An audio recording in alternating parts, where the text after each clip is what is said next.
Eto na nga mga chong, marami tayong PBA updates. Coach Tim Cone, pinagtanggol si Tony Bishop. Scottie Thompson, pinatunayan na siya ang importanteng player ng Barangay Ginebra. Sa naging laro nga nila kagabi kontra Meralco Bolts, ay nakabalik na nga itong si Scottie Thompson para sa kanyang kupunan.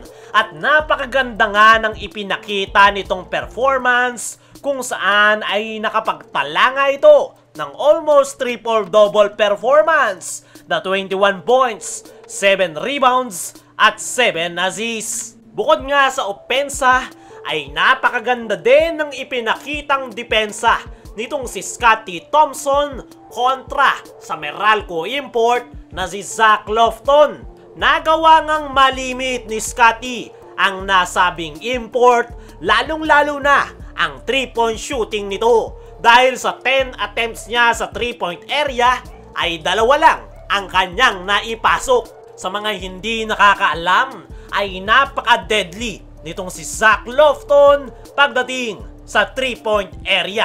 At nang dahil nga sa depensa ni Scottie Thompson, ay naipakita niya nga ang kanyang worst 3-point shot ngayong conference.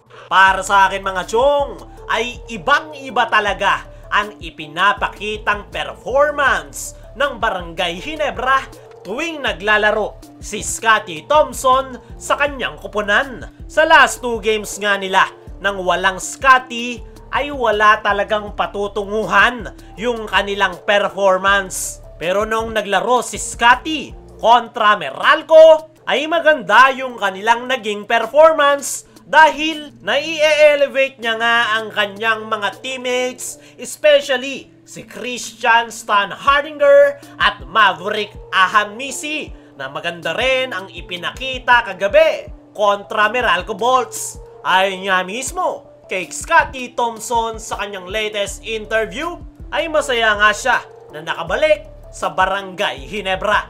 Thankful nga daw ito dahil pinayagan na siyang maglaro ni Coach Tim Cone kahit pa kakagaling niya lang sa injury. Sinabi nga rin nito na hindi pa nga daw 100% yung kanyang laro. Patuloy niya pa nga rin daw na wina-workout ang kanyang katawan. At ang pinaka-pinapatrabaho daw talaga sa kanila ni Coach Tim Cone ay yung kanilang depensa. At naging effective naman daw yung kanyang depensa kontra sa Meralco import na si Zach Lofton. Para sa akin mga chong, ay ito na talagang si Scottie Thompson ang isa sa pinaka-importanteng player ngayon ni Coach Tim Cone sa kanyang kupunan. Dahil grabe nga yung nagiging impact nito sa kanyang kupunan. Sobrang sipag at hustle player dahil dyan ay nahahawa niya nga ang kanyang mga teammates. At yan nga ang wala sa kanila nitong mga nakalipas nilang laro, kaya sila natatalo. Sana nga lang mga chong ay magtuloy-tuloy ang pag-recover nitong si Scottie Thompson at makaiwas sa mga injury. Dahil gaya nga ng sabi natin kanina na si Scottie Thompson na ang pinaka-importanteng player ngayon ng Barangay Ginebra. Dumako naman tayo dito sa kabilang balita. Coach Tim Cone, pinagtanggol si Tony Bishop. Kagabi nga mga chong, ay hindi nga maganda yung ipinakitang performance nitong si Tony Bishop dahil sa 39 minutes playing time nito kontra Meralco ay nakapagtala lang siya ng 12 points at 13 rebounds. Napakababa nga niyan para sa isang import. Mabuti na lang talaga ay nag-step up itong si Scottie Thompson with 21 points, Maverick Ahamisi with 25, Christian Stan Hardinger with 21 points. At nung tanongin niya si Coach Tim kung ano ang assessment nito sa performance ni Tony Bishop, ay pinagtanggol nga nito ang kanyang import. At sinabi nga ni Coach Tim na hindi nga daw kinakailangang pumuntos ng malaki ni Tony Bishop para maging successful ang Barangay Ginebra. Napakarami nga daw nilang scorer sa kanilang koponan Ang problema nga daw nila ay hindi si Tony Bishop, kundi yung kanilang kakulangan sa kanilang depensa at rebounds. Yan nga daw yung mga kinakailangan nilang magawan ng paraan para maging successful ang kanilang kampanya ngayong conference. Tony doesn't need to score for us to be successful. We have a lot of scorers on our team. Marami nga rin daw naririnig si Coach Tim na kinukumpara si Tony Bishop kay Justin Brownlee.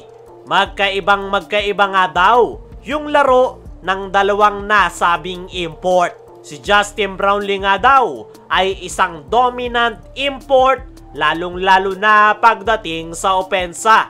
Pagdating naman kay Tony Bishop ay hindi nga daw ito dominant. Isang araw itong role player na import, at ang nagugustuhan nga daw sa kanya ni Coach Tim ay nagagawa naman daw ng maayos ni Tony Bishop ang kanyang role sa sistema na triangle offense. Dagdag pa ni Coach Tim na mas maganda daw na last option nila sa opensa si Tony Bishop dahil nagagawa naman daw nito ang kanyang role at maganda ang ipinapakita ng local players. Ayon nga sa mga pahayag na yan ni Coach Tim Cone ay sinasabi nga nito na role player import itong si Tony Bishop. As long as nagagawa daw nito ang kanyang trabaho, ay okay ang Barangay Ginebra. Ano ang masasabi nyo sa pagiging role player ni Bishop? I-comment mo lang dyan sa ibaba.